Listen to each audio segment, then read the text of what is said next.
né? E esse estudo ele fala profundamente, ele vai em algumas raízes do porquê as pessoas se desviam do caminho do Senhor.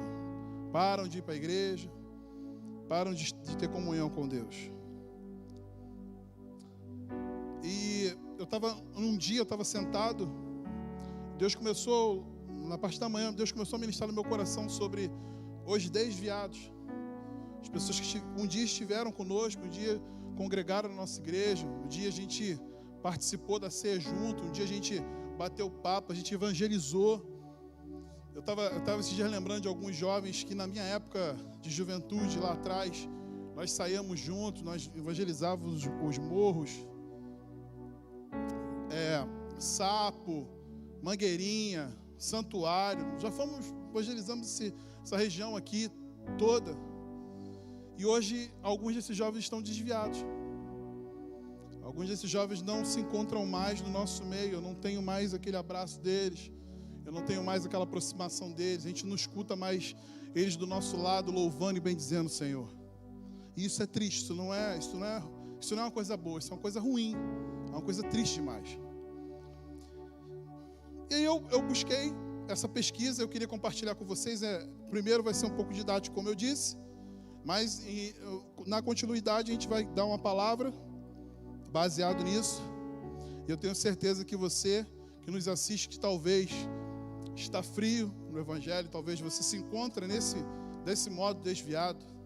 Ou você também que está em casa, que tem vindo à igreja, participa, né, das coisas normais, né, do culto, tá no meio da galera, participa, mas não está bem com Deus, não está bem com o seu Senhor. Então vamos lá. Uma pesquisa realizada pelo Centro de Estudos de Cristianismo Global nos Estados Unidos revelou o crescimento do cristianismo no mundo. Olha só, presta atenção. Porém mostrou uma outra dura realidade enfrentado dentro das igrejas.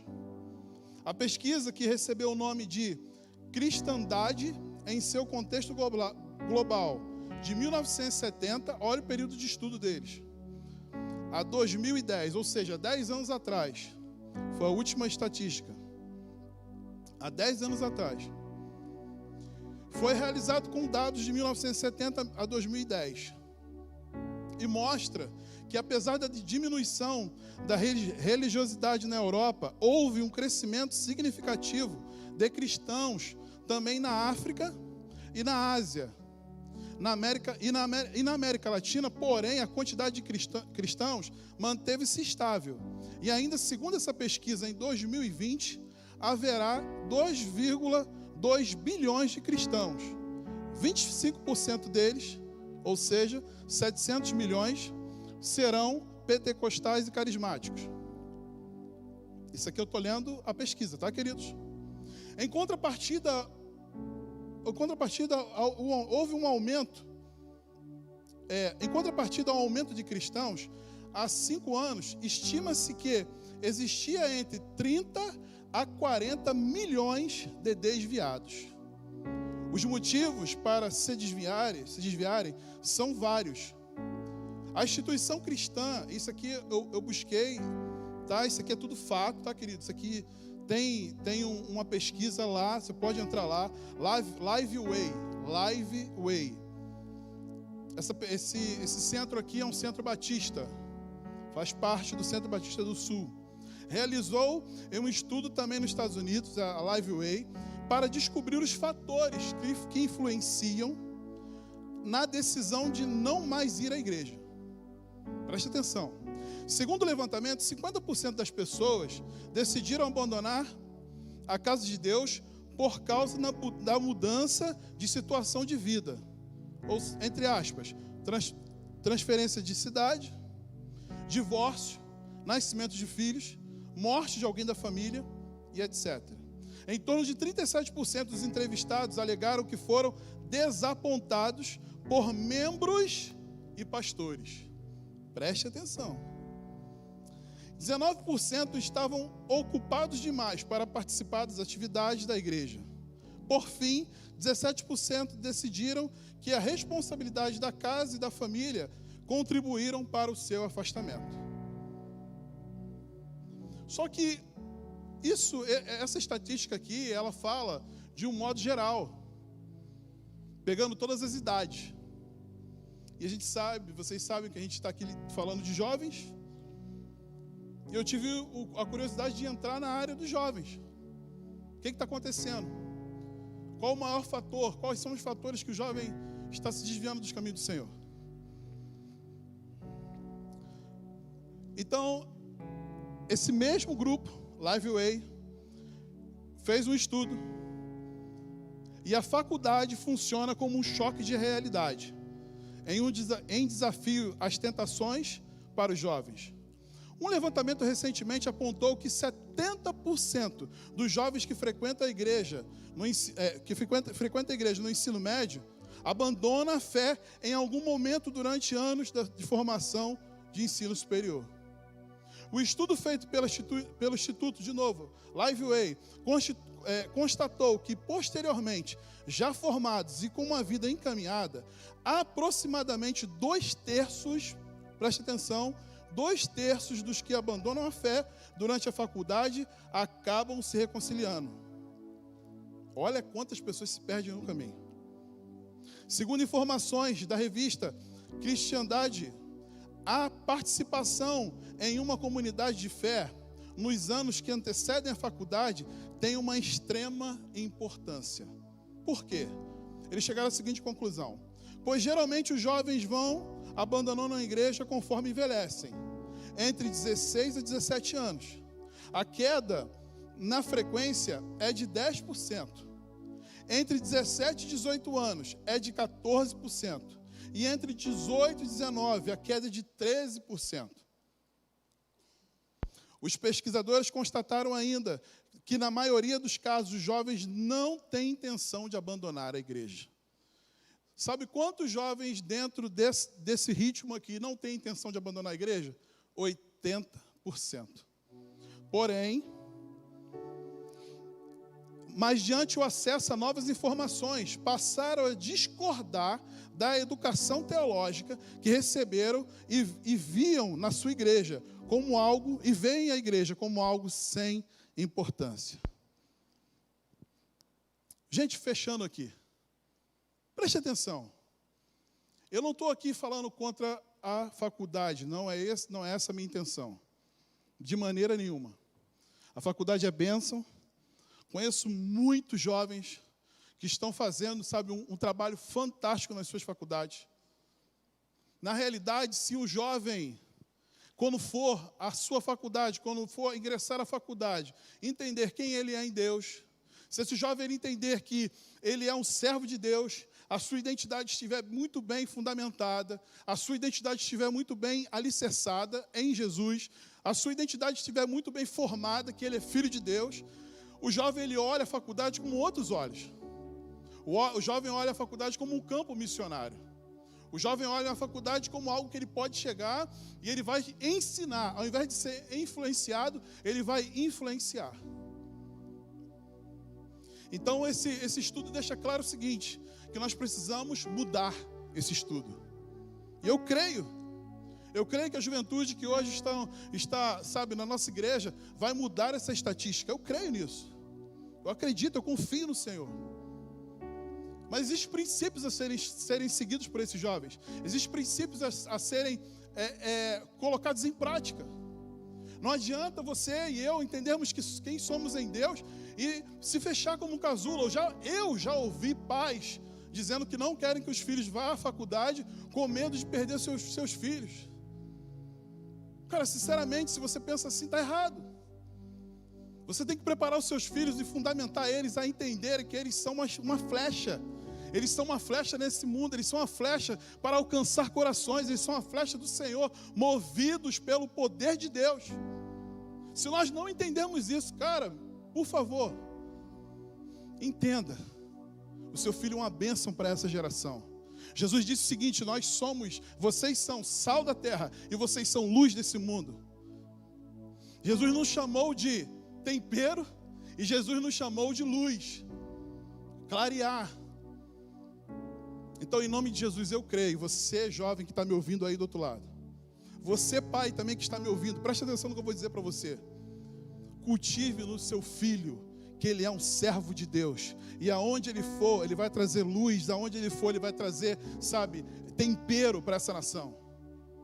Seja na faculdade, seja no ensino médio, seja no curso técnico. Aonde Deus colocar o teu filho, ele vai ser diferença naquele lugar. Ele não vai ficar pelo caminho e entrar nessa estatística. Ele vai ser uma estatística diferente. Ele vai ser o 20% que ficou. E essa porcentagem eu declaro em nome de Jesus, daqui a alguns anos vai mudar. Em nome de Jesus. A gente enxerga aqui o seguinte, que contra fatos, isso aqui é um fato. Contra fatos, a gente não pode dar muito argumento. O que a gente pode fazer, porém, é ensinar os princípios para que esses fatos mudem.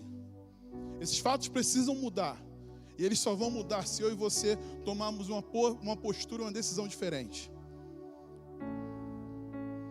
Primeira coisa que eu queria abrir aqui rápido para você está em Provérbios capítulo 9, versículo 10. É um texto bastante conhecido. Provérbios 9, 10. O temor do Senhor é o princípio de sabedoria, é o princípio da sabedoria. E o conhecimento do santo é o entendimento. Preste atenção. Gere na sua vida, jovem, temer ao Senhor acima de qualquer circunstância. Gere na sua vida, pai, ensinar o seu filho a temer ao Senhor acima de qualquer coisa. É isso que vai mudar o quadro da nossa geração e da nossa geração posterior, na próxima geração. Ensine seu filho a entender que ele tem em suas mãos algo muito precioso. O apóstolo Paulo fala que é algo que é tão precioso, mas é colocado em um vaso de barro. Para deixar claro que a preciosidade está no que está dentro, não no vaso. É esse tipo de princípio que eu e você precisamos ensinar aos seus filhos. É esse tipo de princípio, jovem, você que está me ouvindo, que você precisa entender. Para onde você for, você precisa levar ele.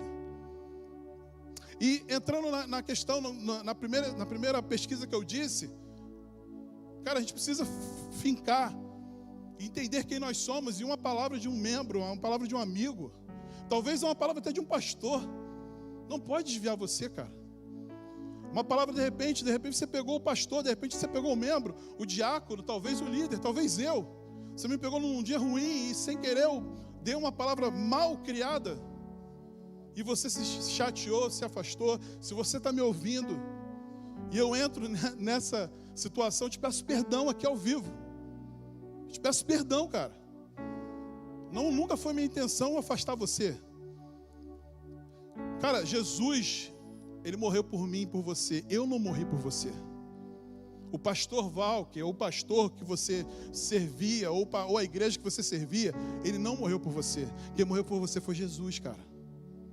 Então você e eu precisamos entender que Ele é o nosso sustentador eterno. Que Ele é a fonte, é dele que vem tudo. Abra comigo aí, por gentileza. 2 Pedro. 2 Pedro. Tem como jogar aí, aqui? Tem como, galera? 2 Pedro. Eu vou seguir vocês aqui. 2 Pedro, capítulo 1, versículo 1.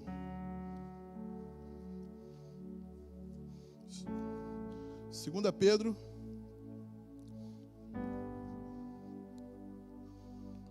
Então vou seguir aqui. Vamos lá. Diz assim, ó. Eu, Simão Pedro, escravo e apóstolo de Jesus Cristo, escrevo esta carta a vocês que compartilham da nossa preciosa fé, concedida por meio da justiça de Jesus Cristo, nosso Deus e Salvador.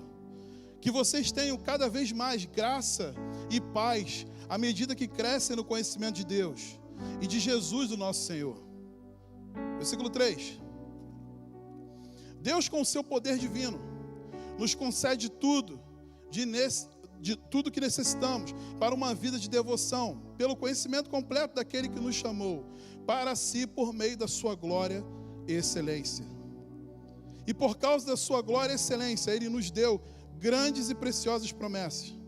São elas que permitem a vocês a participar da natureza divina e escapar da corrupção do mundo, causada pelos desejos humanos. Preste atenção agora, você que talvez está desviado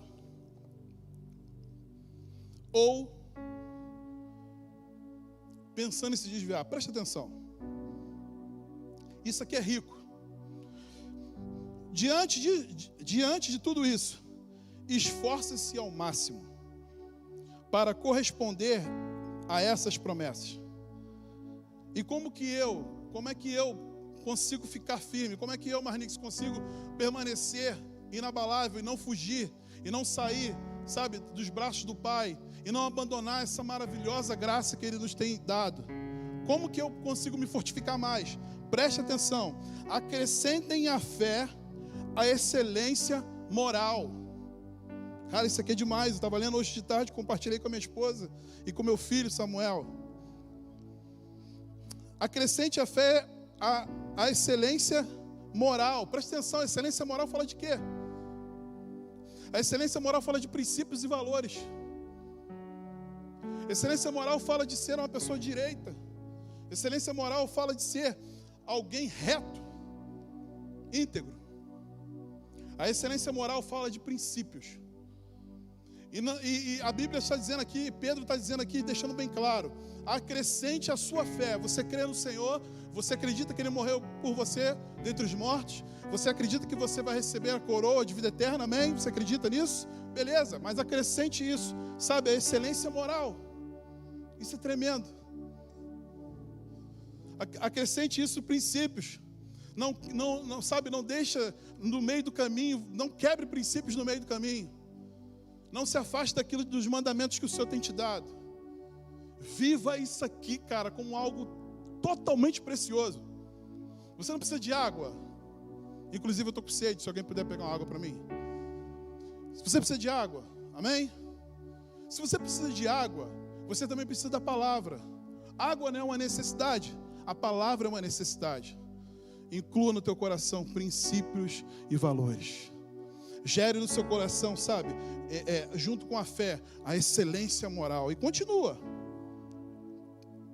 A excelência moral, o conhecimento. E aí a gente entra, se eu acrescentar na minha retidão, se eu acrescentar na minha vida, sabe, a palavra de Deus, mano, eu vou me fortificar cada dia mais e mais. E eu não vou me deixar abater por qualquer coisa. E Pedro continua. Ao conhecimento moral, o domínio próprio. Gente, é melhor você confessar uma tentação do que você confessar um pecado. Alguns dias atrás eu fiz uma ligação para o meu pastor. Não tenho vergonha nenhuma de falar isso. Eu estava muito chateado com a situação. E eu liguei para ele e falei que eu estava para sair da graça. Estava para fazer, sabe, que me explodir. E aí ele falou assim para mim, eu lembro como se fosse agora. Ele falou: domine a sua carne. Aquieta teu coração. Resista a isso aí. E foi o que eu fiz. Domínio próprio. Eu preciso ter domínio próprio da minha carne. Eu não posso deixar, cara, sabe, por qualquer motivo. Eu não posso deixar, sabe, eu me abater por causa de uma menina bonita, jovem. Você não pode se abater, menina, por um rapaz, sabe, que fala bonito, fala grosso no seu ouvido. Você não pode deixar de, sabe, de curtir, sabe, as coisas maravilhosas dessa vida que se chama viver em Cristo Jesus, sabe, por um simples momento de prazer. Então, em nome de Jesus, receba essa palavra da parte de Deus. Tenha domínio próprio. Isso vai fortalecer você a não se desviar, a não perder o foco, a não perder aquilo que Deus tem para a sua vida, a coroa de vida eterna. Ao domínio próprio você acrescenta perseverança. O que é perseverança? Eu preciso ter domínio próprio. Mas eu gosto muito daquele versículo que fala assim, olha, não é bom, o melhor não é o começo das coisas, e sim o fim das coisas. Não adianta eu começar firme, forte, sabe, correndo, vibrando, querendo tudo, fazer tudo na igreja, sabe, participar de tudo, botar a mão no louvor, e canto, e toco, e faço juventude, e faço isso, e, poxa, e eu continuar, e daqui a pouco eu não estou bem, não estou legal. A perseverança não tem versão completa. Você não deu continuidade àquilo que você precisava fazer. Eu nasci num lar evangélico. Tive um entendimento, assim, poderoso de Cristo, mais ou menos aos 14 anos de idade. E desde então eu nunca me desviei. Mas confesso a você, eu tive muita vontade de conhecer as coisas desse mundo. Eu confesso a você que eu tive muita vontade de participar com os meus amigos, de sair à noite, de conhecer meninas. Eu tive muita vontade. Mas algo que sempre me fortificou foi a perseverança de acreditar que Cristo Jesus, Ele tem o melhor para a minha vida. É acreditar que Cristo Jesus, Ele é autossuficiente na minha vida. É o suficiente na minha vida, Cristo Jesus. Então você e eu precisamos perseverar. O que é perseverar? É dar continuidade. Sabe, é constância. É se manter, sabe, cada dia mais. Por que o apóstolo Pedro, ele coloca essa sequência? É isso que eu fiquei assim, bobo. Ele pega a sequência e coloca domínio próprio e depois você junta com perseverança. Porque isso é bem claro. A nossa juventude hoje em dia, ela consegue dominar algum tempo, ela consegue se firmar, mas daqui a pouco, poxa, não consegui.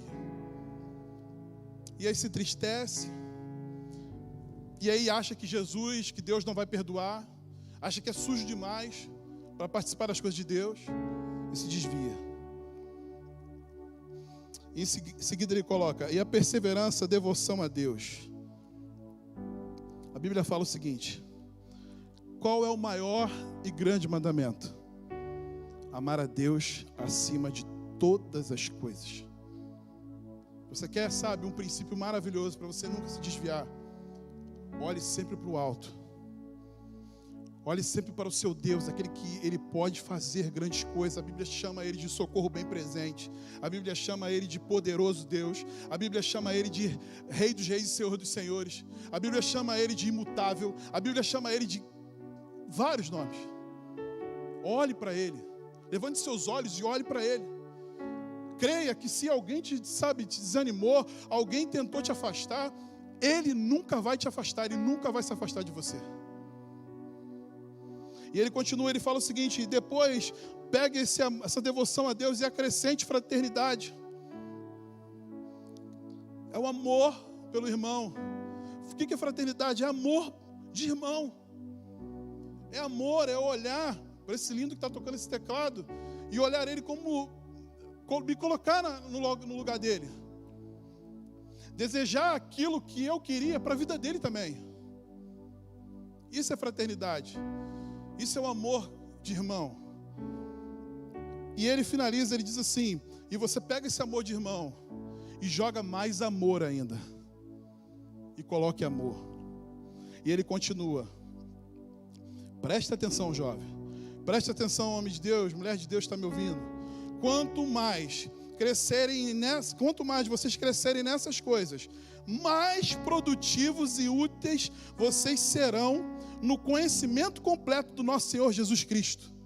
Mas aquele que não se desenvolve desse modo são praticamente cegos, vendo apenas o que está perto, e se esquecem de que foram purificados e dos seus antigos pecados. Por isso, irmãos, trabalhem ainda mais arduamente para mostrar que de fato estão entre os que foram chamados e escolhidos. Façam essas coisas e jamais tropeçarão. Cara, isso aqui é uma chave para eu nunca me desviar. Pedro está dizendo o seguinte: cara, mergulha firme, mas mergulha mais. Quando você achar que está bom, mergulha mais. Quando você achar que está trabalhando muito para Deus, que você achar que você está fazendo muito para o Senhor, faça mais. Você pode mais. Quando você achar que já chegou no limite, não, tá bom isso aqui, vou me acomodar, não faça isso, não se incomode. Procure alguém, mano. Fala, cara, precisa tirar esse banco daqui, precisa fazer isso, precisa visitar um irmão, precisa levar uma cesta básica, eu preciso ajudar alguém, eu preciso falar, sabe, fazer alguma coisa. Irmão, tem alguma ceia para servir em alguém que não está na igreja? Se envolva, porque quanto mais você se envolver, mais você vai se afastar e nunca você vai tropeçar. A Bíblia está dizendo isso nesse versículo. Amém?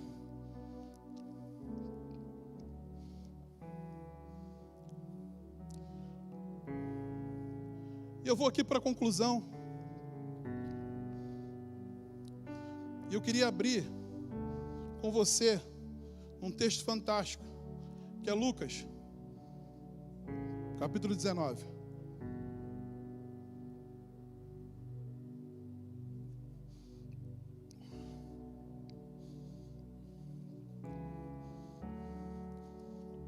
Perdão, Lucas capítulo 15. Lucas capítulo 15. Essa é uma passagem que você conhece muito bem, eu creio. Acredito que você já ouviu muitas pregações envolvendo esse texto. Lucas 15, versículo 11. Em frente. Aqui narra, né, a passagem do filho pródigo. Mas eu enxergo aqui nessa passagem duas pessoas. Eu enxergo aqui dois pródigos. Eu enxergo aqui duas pessoas perdidas. A Bíblia fala que o filho, ele vai, pede. Ele pede lá o seu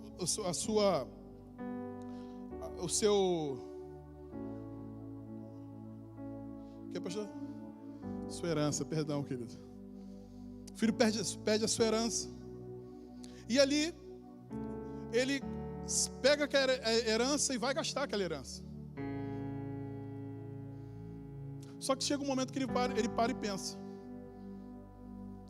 Eu sempre li isso aqui e sempre achei que o filho, ele tinha caído em si, que ele precisava voltar para o pai. Mas preste atenção no texto. Quando finalmente ele caiu em si, preste atenção, disse: até os empregados de meu pai têm comida de sobra, e eu estou aqui morrendo de fome. Cara, preste atenção, ele não caiu em si porque ele sentiu falta do pai. Ele não caiu em si porque ele queria o abraço do pai, que ele sabia que na casa do pai ele tinha proteção. Não, ele caiu em si porque ele teve fome. Ele caiu em si porque a barriga falou mais alto. A pergunta que eu faço a você nessa noite, eu me fiz: será que se esse cara tivesse ainda herança, ele teria voltado para a casa do pai? Será que se ele tivesse fome, se ele não tivesse fome, se ele tivesse necessidade suprida, se ele tivesse uma vida bem regalada, aquela vida que tem tudo, provisão total, será que ele teria voltado para o pai?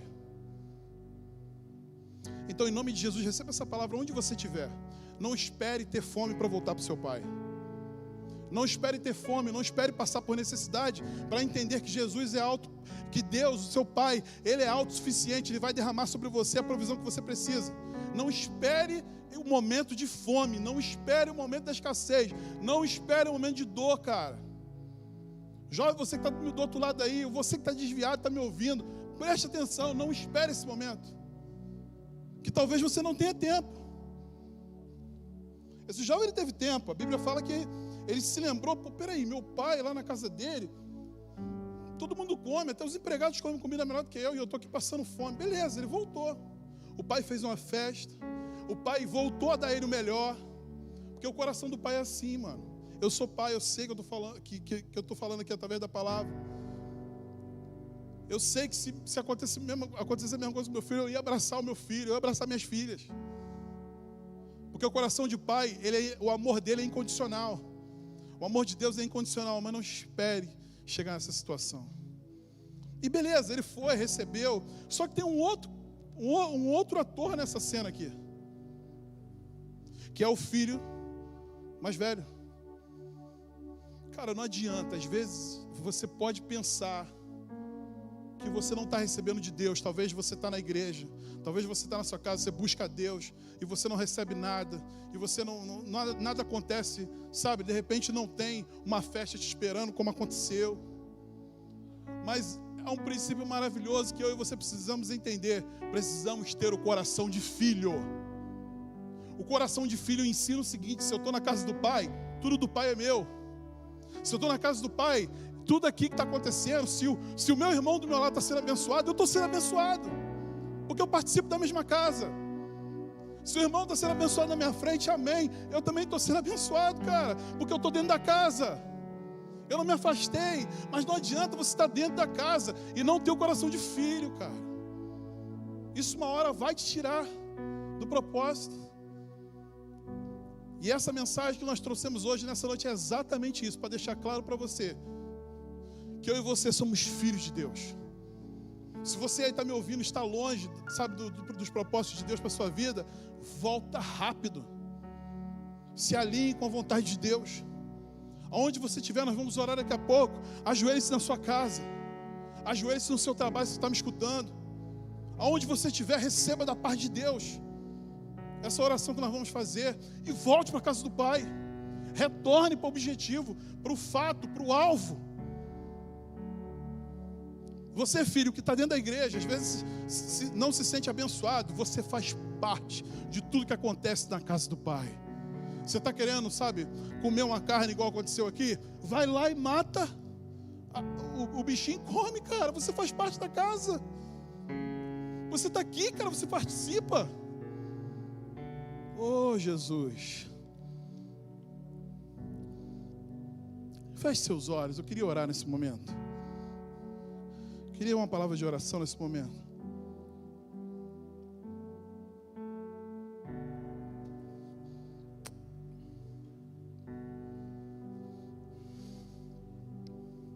Feche seus olhos. Primeiro eu queria orar por aquelas pessoas que estão desviadas. E o tema dessa noite, da mensagem é: desviado, quem é o culpado?